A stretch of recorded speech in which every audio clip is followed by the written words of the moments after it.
Meus irmãos e irmãs, quero ainda saudar a todos que estão aqui, mas também a quem nos acompanha pela Rádio 9 de Julho, pelas mídias sociais e também pela Rede Vida de televisão.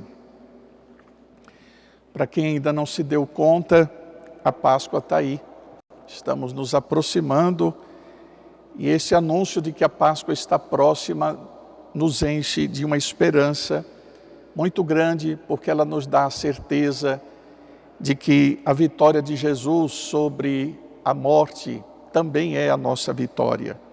E cada um de nós pode alcançar, independentemente da situação em que se encontre, esse dom, esta graça de ressuscitar, de vencer o pecado e a morte, está sempre à disposição de quem, com o coração sincero, se aproxima de Deus. É sempre bom relembrar que Deus é fiel, não é? Deus cumpre as suas promessas. E ali está na primeira leitura de hoje o fato que dá esse atestado de confiança e de fidelidade de Deus. Ali no livro de Josué mostra justamente o cumprimento da promessa de Deus. O povo, depois de 40 anos andando no deserto, finalmente chegou à terra de Canaã, a terra prometida. E ali o relato alegre dessa conquista mostra Deus que retira o opróbio do Egito, todo o peso da escravidão, e no lugar coloca uma terra em que o povo agora planta, come daquilo que planta, não é mais necessário que o maná caia do céu, mas o povo agora planta, colhe e come do próprio fruto e do próprio trabalho. Isso é a celebração da Páscoa do povo de Deus. Mas vamos passar hoje direto para a parábola de Jesus no Evangelho de hoje. Ela é tão conhecida, não é? Tão comovente, a parábola do filho pródigo. Há quem diga que esse não é talvez o melhor título, talvez seja melhor falar da parábola do Pai misericordioso. Mas enfim, para entendermos bem esta parábola, nós precisamos entender por que Jesus contou. Ele estava na companhia, provavelmente fazendo alguma ceia, alguma refeição, com publicanos e pecadores. E essas pessoas eram tidas na sociedade da época de Jesus como pessoas de má índole, pessoas inclusive consideradas impuras. Havia um grande preconceito em relação a essas pessoas, publicanos e pecadores. E Jesus foi encontrado entre eles. Isso vai criar um mal-estar justamente para quem se considera puro. No caso aqui da parábola, do texto, os fariseus e os mestres da lei. Porque para eles, assim como para muitos de nós, servia o ditado: dize-me com quem tu andas e eu te direi quem tu és. Então, se Jesus está com os pecadores, se ele está com gente impura e de má índole, é porque ele é um deles. Pois é importante dizer que para Jesus e para nós cristãos, esse ditado não pega, não funciona, não serve. Para responder, Jesus então usa todo o capítulo 15 de São Lucas e conta 3 parábolas. A primeira é das 99 ovelhas, uma escapa e o pastor deixa as 99 e vai atrás daquela que se perdeu. Depois a mulher que perdeu uma moeda e quando achou fez festa.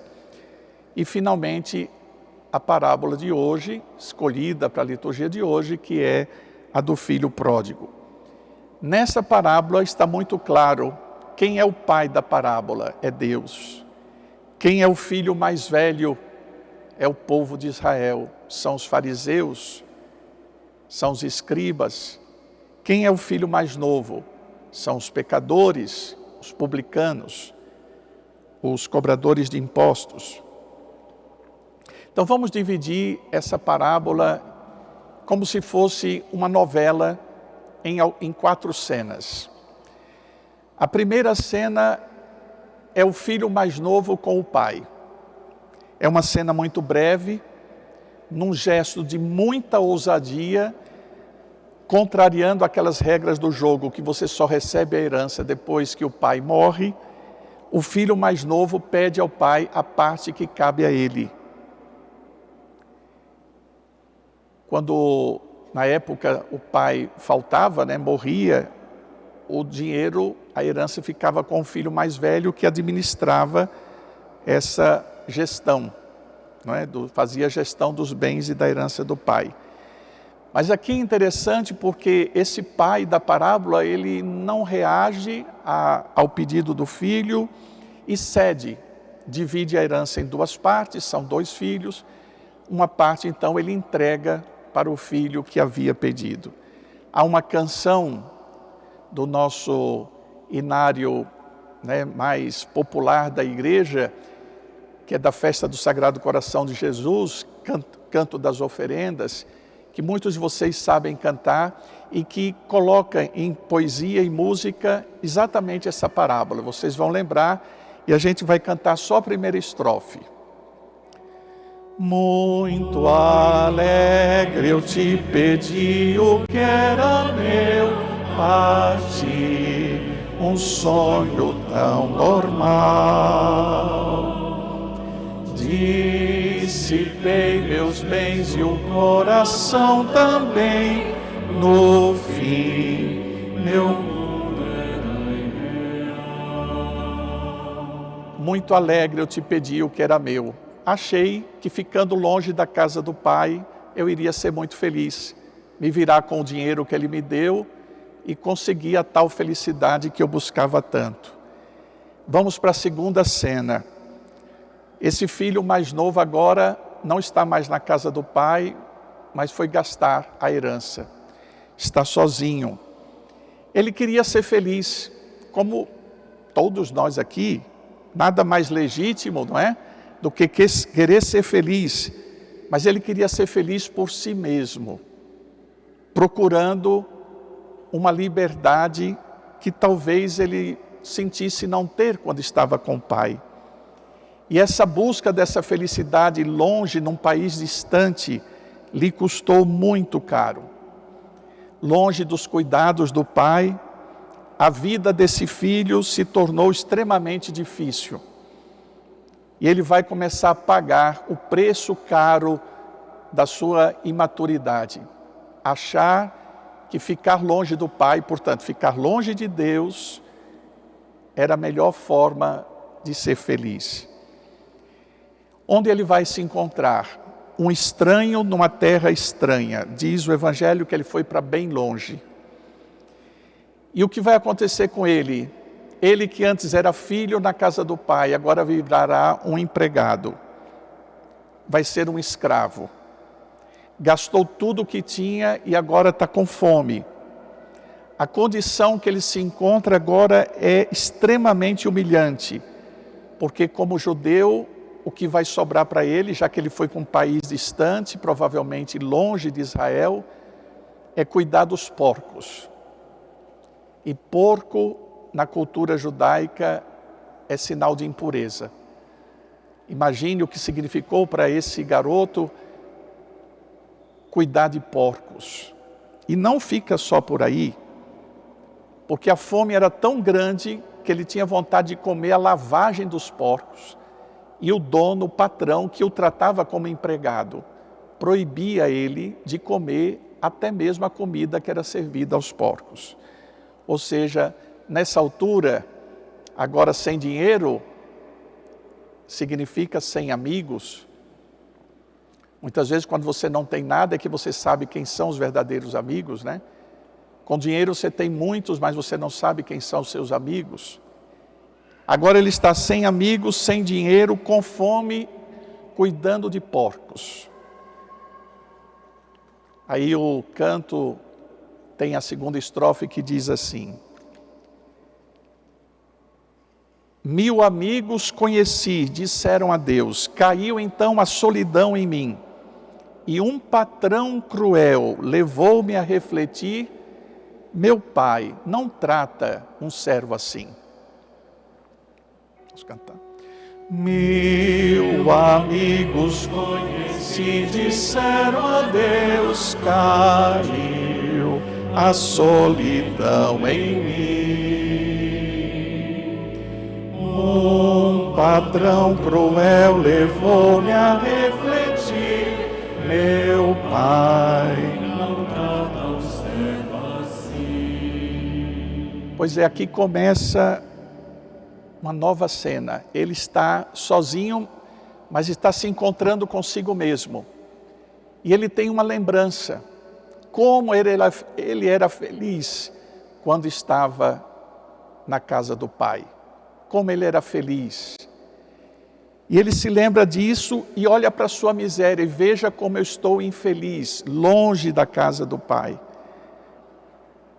E tudo isso vai colocando ele da humilhação que ele sentia ao planejamento da possibilidade de, quem sabe, o Pai poder recebê-lo de volta. Ele toma a decisão.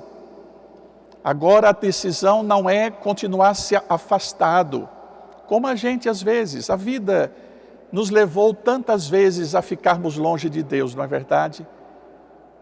Conte a história da sua vida e você verá quanto tempo você ficou longe. E nem por isso, na sua volta, lhe cobraram absolutamente nada. E ele reconhece, e é bonito porque ele não coloca a culpa em ninguém. Ah, foi fulano, foi... Quem foi que lhe mandou para longe do Pai? Fui eu. Foi uma escolha minha. Ele não culpa ninguém. E aí, nesse momento, ele toma uma decisão, voltar. Mas ele se vê na impossibilidade de pedir ao Pai para voltar na condição de filho. Então ele programa dizer algumas coisas ao Pai. A primeira: Pai, pequei contra o céu e contra ti. Isso significa o quê? Reconhecimento de quem pecou foi ele. Não mereço ser chamado teu filho. Ele reconhece que essa distância tirou dele a dignidade de filho. Aceita-me como a um dos teus empregados. Porque esse filho pensou assim: olha, na casa do meu pai os empregados estão em melhor situação do que eu que estou aqui. Então eu vou voltar, mas eu nem quero que meu pai me trate como um filho, eu quero que ele me trate como um empregado. Se eu conseguir isso, eu já vou estar melhor. E aí nós vamos para a terceira cena. O filho agora, mais novo, está de volta, próximo do pai. Aquele pai que parece jamais ter desistido da ideia de que o filho um dia voltaria. Diz o Evangelho que, avistando o filho ainda longe, encheu-se de compaixão. É bonita essa cena, sabe por quê? Porque se a gente olhar um pouco de perto, é muito provável que aqui não seja tanto o pai. Essas atitudes são muito mais parecidas com a mãe do que o pai. É como se o evangelista quisesse dizer que Deus tem um coração de mãe. Porque é a mãe que fica acordada, esperando o filho voltar para casa. O pai às vezes dorme, mas a mãe fica acordada, esperando o filho voltar. Isso é muito da mãe. Provavelmente esse pai aqui tinha esse coração materno, como é o coração de Deus, né? Que espera a volta. É a compaixão de Deus diante do sofrimento, da humilhação. E dessa atitude o Evangelho está cheio. E aí os gestos do pai na direção do filho é de recuperar o filho perdido. O primeiro gesto é impedir que o filho peça para ser empregado. Ele não deixa o filho pedir isso. E depois ainda chama os empregados para restituir a dignidade do filho. Veste o filho, coloca o anel, põe as sandálias.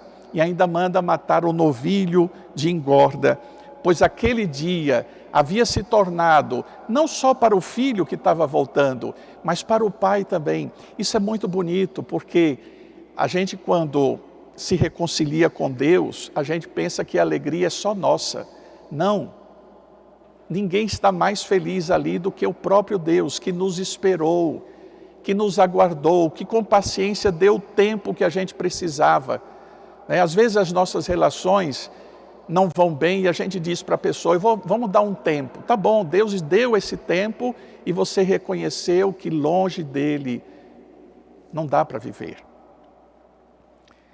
E é bonito porque são imagens de ressurreição. O filho diz assim, vou me levantar. Levantar é ressuscitar. E o pai por 2 vezes diz, esse meu filho estava morto e agora vive. Vejam, são cenas de ressurreição, são cenas de Páscoa. E aí o canto canta assim, vamos lá. Nem deixaste falar da ingratidão, morreu no abraço mal que eu fiz. Festa, roupa nova, meus sandálios meus, voltei, a vida sou feliz. E aí no final, o pai tem que agora administrar a raiva do filho mais velho. O filho mais velho aparece agora nesse momento. Era bonzinho, era o verdadeiro ideal do filho.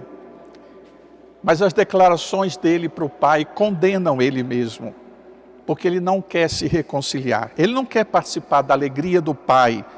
Ele não quer entrar na festa, ele fica do lado de fora. E quando vai tomar satisfação do pai, ele diz assim, há tantos anos que eu te sirvo. Veja, não é relação de pai e de filho, é relação de patrão e empregado.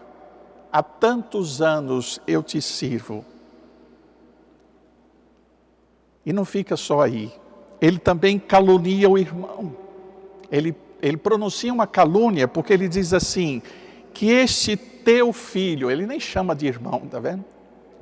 O meu irmão, não. Este teu filho aí gastou teus bens com prostitutas. Como é que ele sabe que foi com prostituta que ele gastou? Ele não acompanhou o irmão. Ele não viu em que ele gastou. Aqui é uma calúnia que ele faz contra o irmão.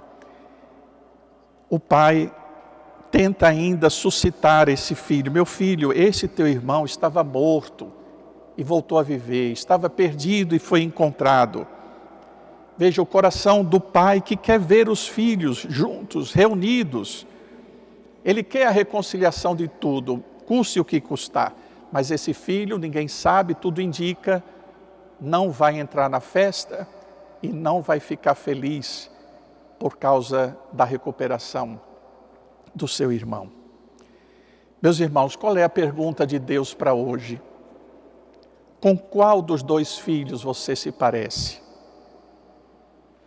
Será que você se parece com o filho mais novo e quem você diz assim, não, eu sou pecador, eu sei o que eu já fiz por aí, mas eu tenho certeza que Deus me acolhe do jeito que eu sou, com as minhas fraquezas, com a minha fragilidade, e por isso eu quero me reconciliar com Deus, eu quero pedir perdão a Deus, eu quero novamente voltar ao seu convívio.